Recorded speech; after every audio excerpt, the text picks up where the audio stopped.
The thing about being a parent is being true to yourself. You have to live into the aspirations you have for your child. And it's funny, the day before she was born, December 31st, we had this idea of writing her letters. In my letter, it was about like, the only thing I want for her is to be free. I don't need her to be like in this career or, to accomplish a million things. I want her to feel like extreme freedom to be and to lean into who she is. And so for me, what that means is I have to be free, right? Like, I have to do the things that allow her to be free, such as I have to change my mindset about what it means to be a parent. Like, my experience growing up was extremely challenging, right? And my mom and I are still working through those challenges, as a family.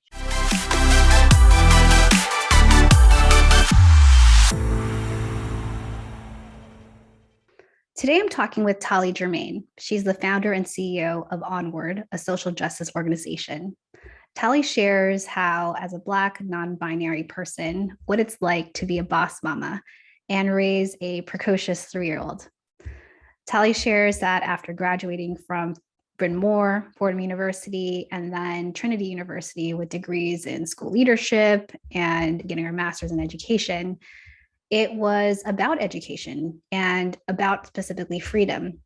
She was an executive director at the Lynch Leadership Academy, an executive director of Aligned Staff at New Leaders, which is a leadership development organization in education. And in this, Thaly realizes how much this value of freedom and liberation was so much what she wanted to do for herself and for her work. That's helped get her to start Onward and really helps drive her philosophy as a parent to her child. It's fascinating because she shares how this clarity helps her become more free herself, and that she needs to do that work for herself, her organization, and take specific steps in being honest with her child about the hard things, about modeling joy, modeling being a great critical thinker. And this conversation helped inspire me a ton as a mom and helped me think about how I want to raise my own children to be free as well. I can't wait for you to meet this boss mama. Let's start with an introduction. Tell us about you. I was born in Haiti, which really has had a big impact on like who I am, my identity, and how I see the world, right? Like, in a country that's struggled through so many things, and I very much have been a part of that. And so that's a big part of my identity and who I am. I grew up in Brooklyn. When I moved from Haiti, I moved to Brooklyn. I grew up in a really poor part of Brooklyn, right? We didn't have a lot. I remember boiling hot water to take a bath, right? Like, not having heat. We're launching a clothing line as part of Onward in the next for next spring. And I was telling someone, like, growing up, we didn't have a lot of money. We never had like what kids thought were cool things, like cool shoes and cool clothes. And so for me, I learned to be creative with not a lot my entire life. When I went to college, it was the first time I realized how much I didn't have, because I had a lot of love in my life, right? Like, my sister and I are super close. I did not live with either one of my parents. And my mom and I have never had this conversation, but we will soon-ish. But she and my dad had a very turbulent relationship, which caused her to leave Haiti, leave us behind. My dad was struggling with his own issues. And so we lived with a neighbor. And so that created for me this like immediate independence, meaning like I had to understand how to navigate the world, how to be super savvy at like 4 years old. So yeah, I would identify as non-binary, which is an important part of who I am. And, I think it makes me have empathy in a lot of ways, but also like, it forces me to confront on a daily basis people's perceptions of identity. It forces me to confront and to be like myself. Like, I don't have a choice in a lot of ways. Like, I can't hide, right? And I like that personally because it makes me true to who I am. Actually, the last thing I'll say is there's a piece that I just watched and read, and it goes a little something like this. I insist upon my right to be multiple. I insist upon my right to be multiple. Even so, I insist upon the recognition of my multiplicity. It's a Moses Sumney piece. And I love that. I love this idea that we are many things, and we insist on others viewing us as all the things we are. Thanks, Thaly. There's so much there. One thing that's coming up for me from that quote is just how that's not how society sets us up. There is a standard that we should subscribe to, and yet we are so many more things, and we're beyond what we see. And there's no black and white, but there's just so much gray and like a beautiful spectrum of experience. So I really appreciate that, because even the question of like, how do you identify? It's like, oh gosh, there's so much. How do I tell you all the things? So thanks for that. I want to bring in this idea of your work because it's very inspiring. And if you were to sum up for us, like what's it all for? Going back to that quote, my work is about the multiplicity of like who I am and who we are. But I think the first thing I think about as it relates to my work is freedom and liberation. First for myself, right? Like, and so when I launched this company, I wanted it to be different, and I wanted to experience that liberation and freedom. And so our work focuses on, we have two parts. There's the part that does systems building, change management work, all for organizations who seek to become equitable, anti-racist, et cetera, right? They want to change, and they're looking for a partner who will be immersed with them in that change management process, right? And so there's that part of the work, and so that's the consultancy.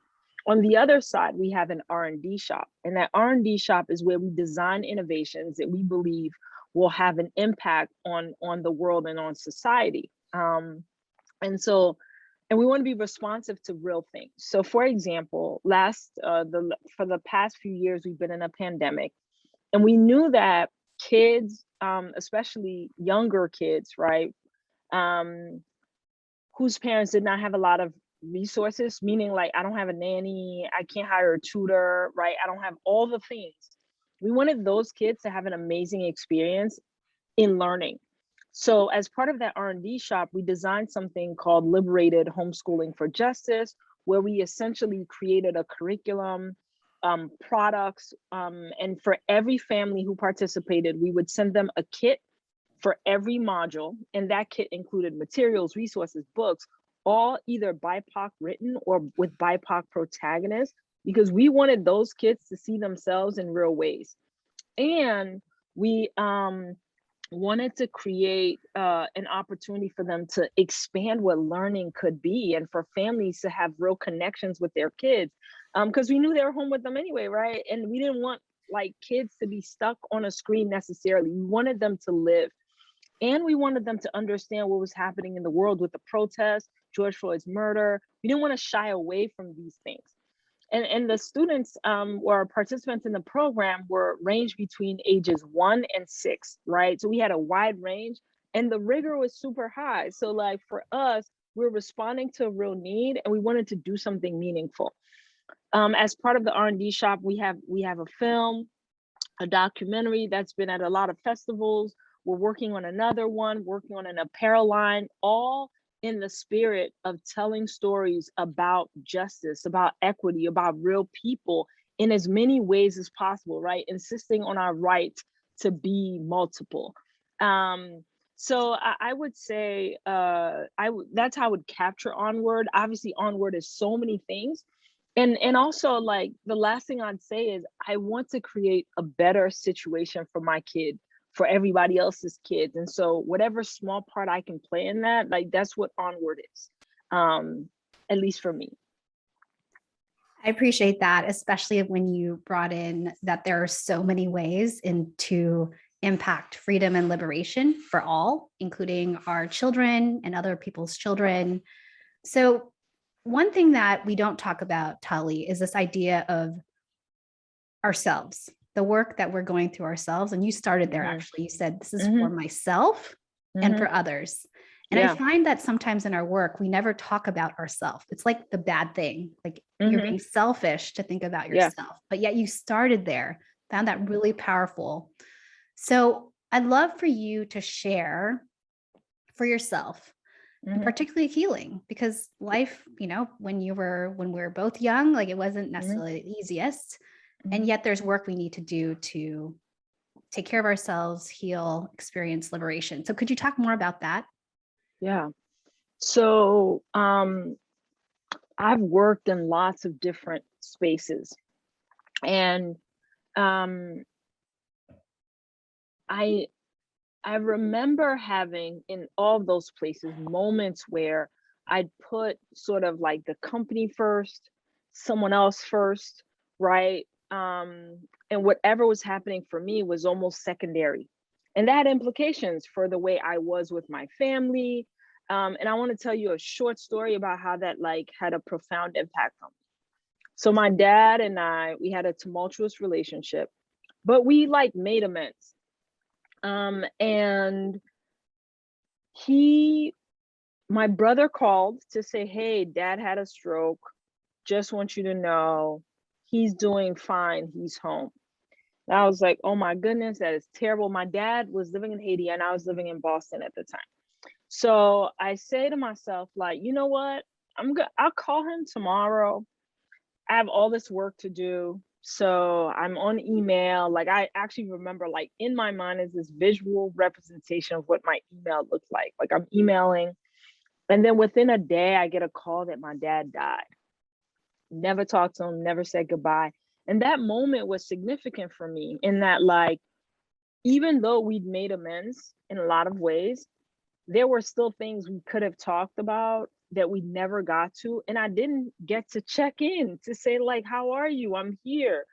And so the self-work includes a lot of things. The first one is like prioritizing myself, right? And being like in touch with who I am. So like if I am feeling stressed out on our team now, like we have really open conversations and we say the thing.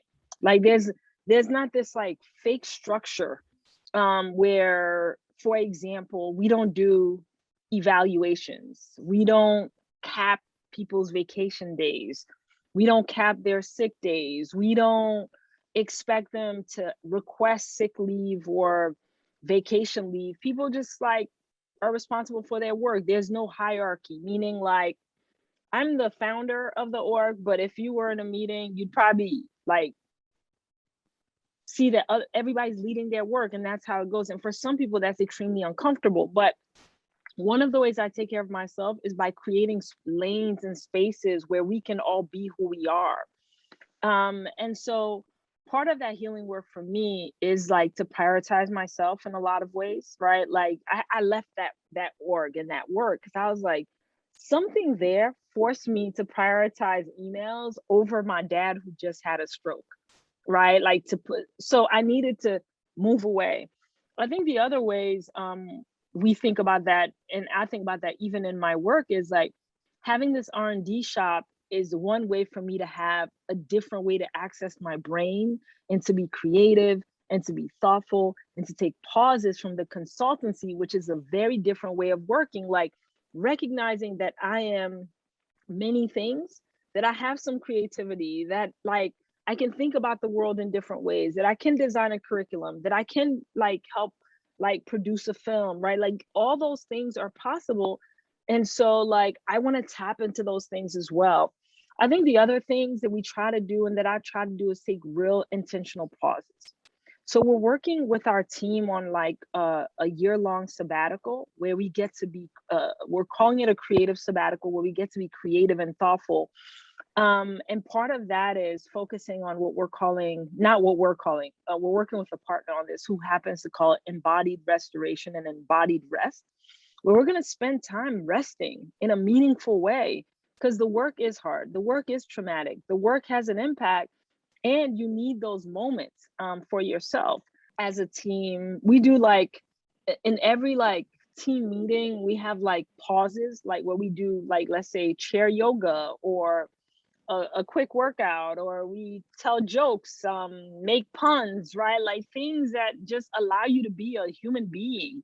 For me, it's about like being true to myself and showing up as myself, and then taking intentional moments to do the things that I need to do to show up as full as I can for my people. That's powerful, Thaly. All of it, from your dad to how you are breaking the cycle yourself. And it takes courage to say things like, I'm going to take care of myself, fill my cup so I can pour into others. And also to talk about creativity, because frankly, I love how you structured it. You have a let's get the work done, change management, operational procedures. And then you also have an arm of be creative to also do the work, but in ways that tap a different part of our brain. And I don't know if creativity even is a thing, right? A value somewhere we want like employees to focus because it's too fun, right? It's not like directional. So I think that's amazing. And I'm just reflecting for myself, just taking time and trying to be creative. This podcast, right? Like it's about the work, which is about how to change systems and be about multiple identities and have that be embraced for ourselves and for our kids. But also it's about having fun, like connecting in different ways. So I want to go off this idea of you being a parent and how that is shaping your view on raising her. She's so awesome. All kids are awesome. And I get to be with this little awesome human. So, you know, Tai is like, even when the day she was born, I had to tell the story, like, so she was due to be born on January 5th, 2018. And I had this feeling, I was like, oh, we live in New York City. Our hospital's like, you'd have to get through like the ball drop situation to get to our hospital. So on January 30th, we decided we would stay like blocks from the city at this like super cute hotel that used to be a school, like super awesome, packed our stuff. But we were like, this will be a mini vacation for us because clearly she's not going to be born on December 31st or January 1st. That night was super cold. It was a super moon. And we had parked our car, like, and if you know anything about New York City, there's no street parking, but it was December 31st. So there happened to be like a free spot in front of the hotel, which is crazy, right? Like that never happens. And so at about at midnight, we're like doing our midnight celebration, like, yeah, Happy New Year, etc. Like Tamar had her first contraction, but we didn't know at the time. It just felt like, one of those pre-contraction situations.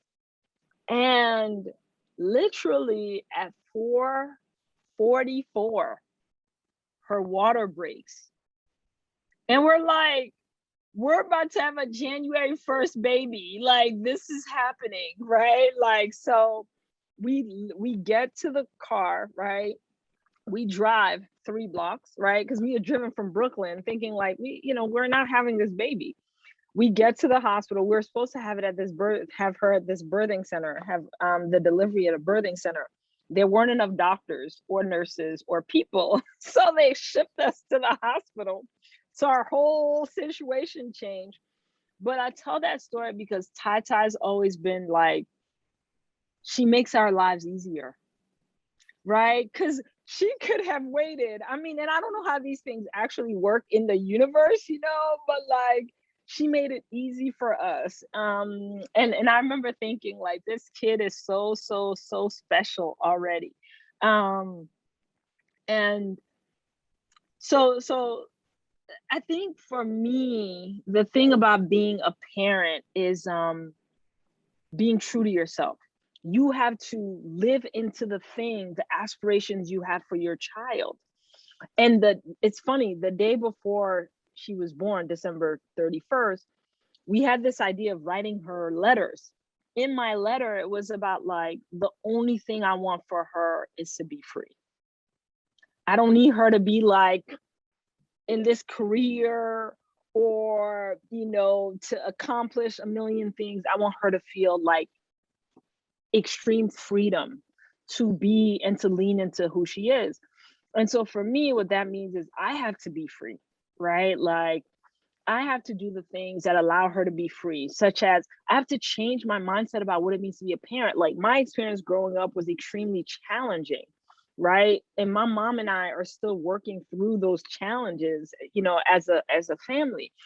My mom was extremely rigid and strict. My mom was like old school, like, you misbehave, you will be beaten, and it was extremely fear-based, right? And so for me, like, I wanted to move away from that, and I don't really have models, so I had to lean into like myself, intuiting, right, and listening.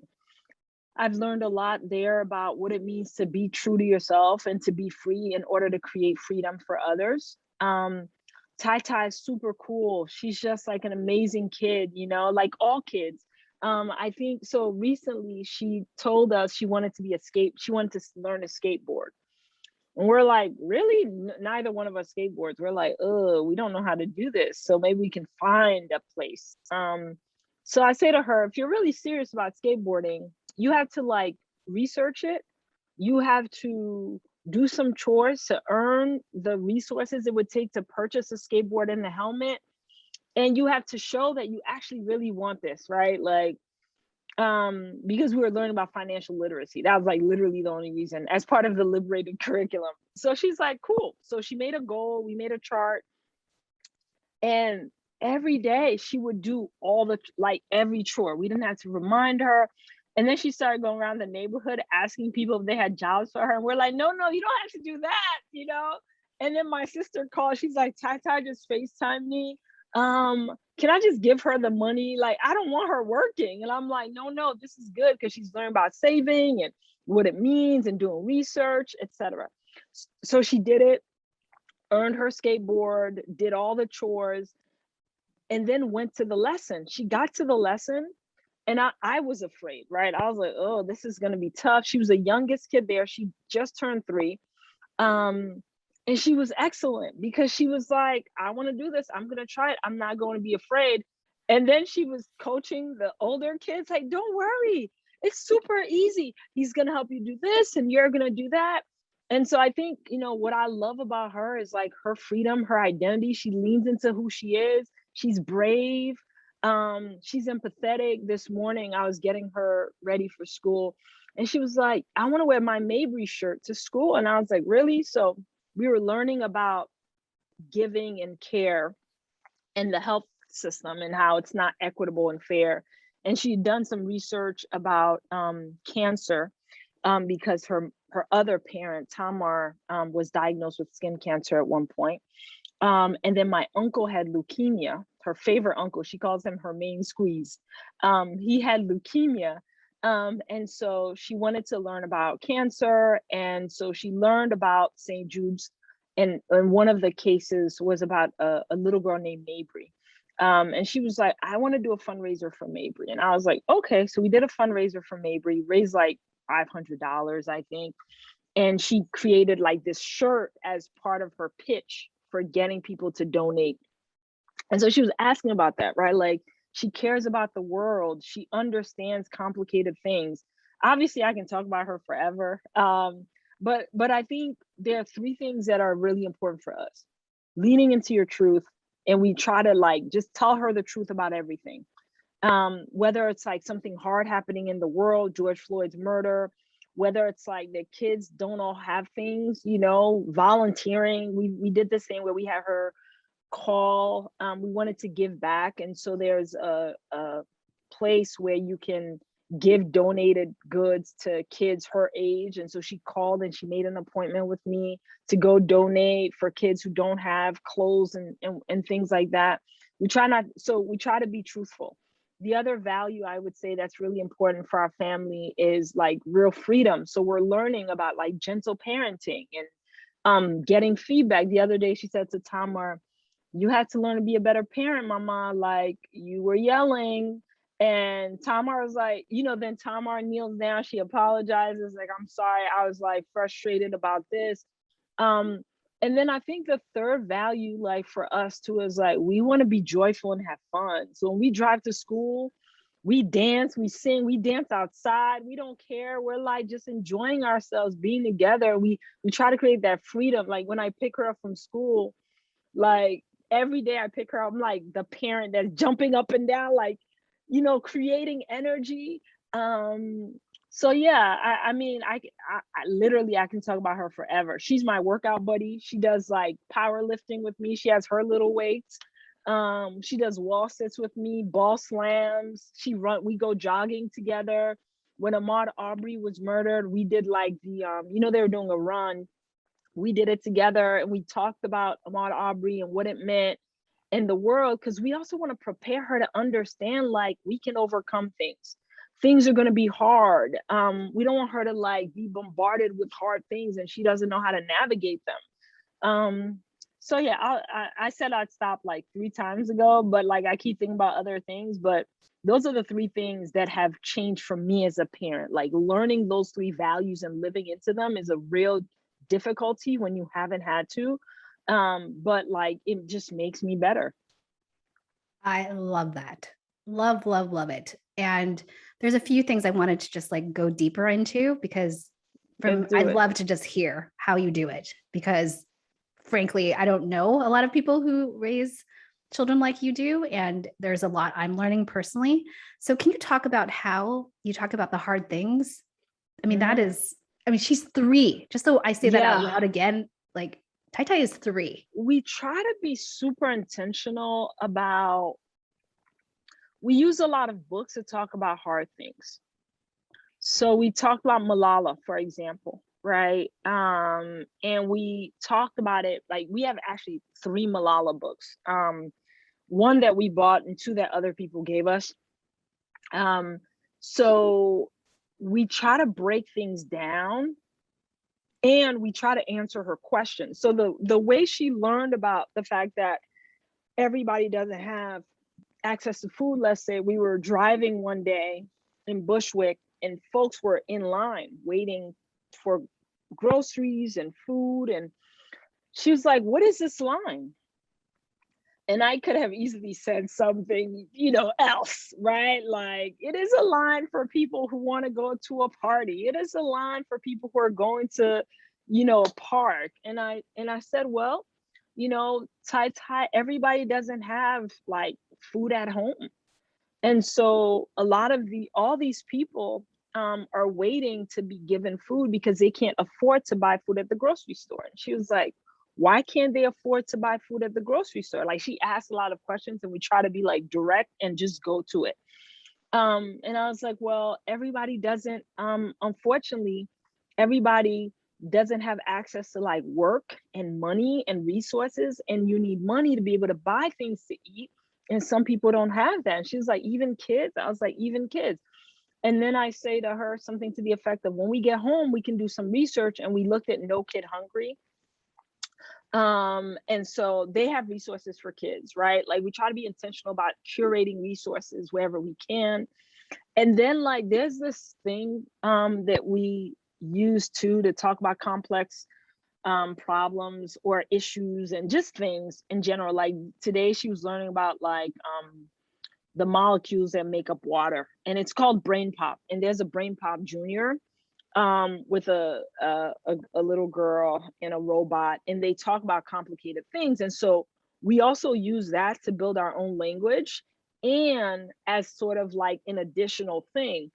So we do that, and then we talk to her about our work, which a lot. So Tamar is a human rights lawyer, and she works on organizing Paris Climate Agreement stuff, tobacco. And so like we really try to talk to her about our work. A is for Activist was one of the first books she read. You know, so we try to have a lot of things around. I'm looking around, like woke babies up there, anti-racist baby is here as well. There, I mean, we have so many books too in our house, like it's insane. Go to the library a lot, but the truth is, so one time I was on a call with Mike Africa Jr. And I don't know if you're familiar with his life, but his parents were essentially in jail as part of a movement in Philadelphia. And she was around and I said, come listen to this. And we were listening to him talk about the fact that both of his parents were incarcerated and the reason for that. And then as we were listening, she would ask questions like, what is jail? And so I would explain it to her. And she was like, oh, like, that sounds like not a good thing. And then I talked to her about the system of mass incarceration and just breaking it down. And then like the other thing she does when hard things are happening is she wants to play them out. And so we take the time to do that. So for example, when she had a seizure as a 2-year-old, we were like so scared. And after that, we had to do like these extensive brain scans. So we had to be at the hospital for 3 days, I believe, where they would attach these wires to her head into a machine. And so what we did there is we bought a model of the brain and then we created one. So she learned about the different parts of the brain, like, here's your brain, here's what we think is happening. We don't know, we have to go find out. And then we said, okay, now this is what's gonna happen. We're gonna do the same thing to your stuffy. You're gonna be the doctor and you're gonna attach the wires so we can check the stuffy's name is Kayak. So we can check Kayak's brain. She was like, cool. So she did it. So when she got to the hospital, she was telling the doctors about the cerebrum and the cerebellum and the brainstem and what they do. And they were like, whoa. But our perspective is we're going to break it down. We're going to practice. We're going to play the thing that feels hard for you because we want you to process it.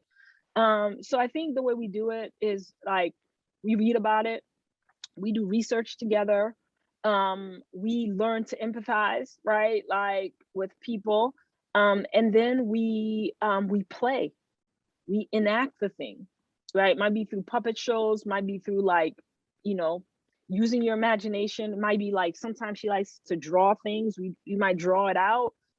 So it makes like, she's an easy kid because of those things. Because she's constantly asking and learning and doing. I love it. And I'm actually reflecting on how when we think about freedom and liberation, it's the ability to think. It's the ability to ask questions. Mm-hmm. And it's the ability to know that you deserve answers. Yeah. And real answers. Real answers and to go after them. Like you don't just hand it over in this like cleaned up version. We go together and it's okay. It's beautiful. I could talk to you for hours, but this is so amazing, Thaly. I want to go to our lightning round questions because I want to hear about some of your favorite things. Okay, here we go. Chocolate or vanilla? Chocolate. Cooking or takeout? Ooh. That's hard. Cooking. Would you climb a mountain or jump from a plane? Climb a mountain. Have you ever worn socks with sandals? Yes. How would you rate your karaoke skills on a scale of 1 to 10, 10 being Mariah Carey? Okay. This one requires a little bit of explanation. So I would say I'm a 1 at singing skill. At passion, I'm definitely a 10. And I know all the words to every song ever, like from opera to like Afro beats to kid songs. I know everything. What's a recent book you've read? Men Explain Things to Me. What is your favorite way to practice self-care? Working out and watching The Office. What's a good professional development that you've done? That I've been a part of, like as a, the Interaction Institute for Social Change has some really good stuff. And so I would say anything I've done with them, whether it's facilitative leadership or the one they have on racial equity, really powerful stuff. What's your definition of a boss mama? Ooh, I would say someone who is willing to learn, and is constantly trying to figure it out, because there's like literally no answer. Like there's no like, this is the path for everyone. And so you just have to be willing to be flexible and to keep learning. What advice would you give your younger self? Be an entrepreneur. Don't go to college. Well, maybe go to college after. Let's start that first. Where can we find you? I have a unique name. So all of my accounts, Twitter, Instagram, they're all Thaly Germain, just my name. And then we also have This Is Onward, also the same. They're all the same. Great. But I don't post much, only about tie. So. Do you have a final ask, recommendations, or any parting thoughts to share with the audience? I mean, I guess, it's easy to talk about all the things that we do well, and in a situation like this, right? Like, I didn't talk about the struggles of like having hard conversations. Like Tamar and I literally have sat down and talked about like, can we tell Thais this, right? Like, it's not easy. It's not like we're going to talk about all the hard stuff, and you learn as you go. And so parenting is really hard. And like, we make tons of mistakes all the time as parents. Like, we literally are like constantly trying to get better. And so I think even for the people who seem to have it right, they don't, right? That would include me. And so we're all just doing it to the best of our ability. And the most important thing, like for me, is just to have that love there and to show it in the way that makes sense to you, but knowing that we're all learning, and that, our kids will have hard moments too. And I actually don't know if what we're doing is the right thing. It feels right for our family. And by the right thing, meaning like, we'll see, right? How things turn out. Like, this is a marathon. And so lots of mistakes every day that we make. So humble. Thaly, thank you so much for this conversation. I really appreciate you. Thank you. I appreciate you too. And I hope we get to see each other really soon.